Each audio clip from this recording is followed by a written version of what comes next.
Pozdrav svima! Danas ćemo praviti brze, jednostavne uštipke. Za njih će nam biti potrebno 2 cijela jajeta, šulja jogurta, treba će nam jedan prašak za pecivo,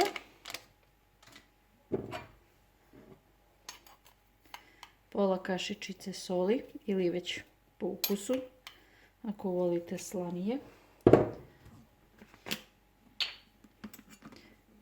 2 kašike ulja,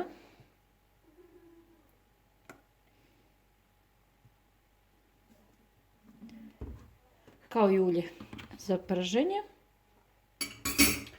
i oko 380 grama brašna. Sve to zajedno pomiješamo i zamesimo lijepo fino meko testo.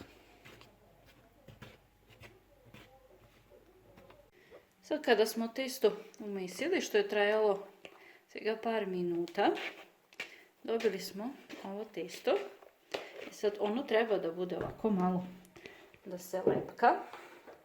Obrašnavite dasku, jer što se ono više lepka, to će uštipci biti mekši i fini. Razvući u klagiju. Ulje smo uključili da se lagano greje. I sada sjećemo kvadratiće i preostane nam jedino još da pečemo.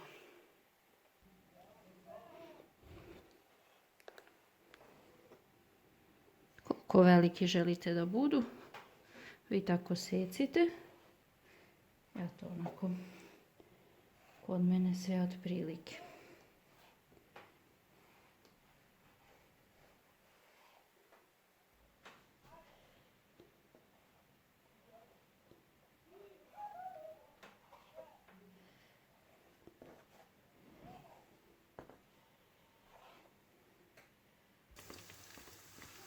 I sada kada nam se ulje zagrijalo, preostalo je samo da ih ispečemo s jedne i s druge strane i uštipci su spremni za jelo.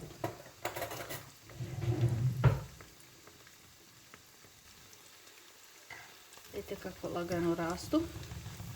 Krenut ćemo ih na drugu stranu, lijepo sve propeći.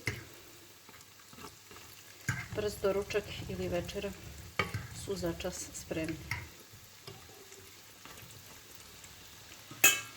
Kada su pečeni, vidite ipak kako se lepa količina dobije.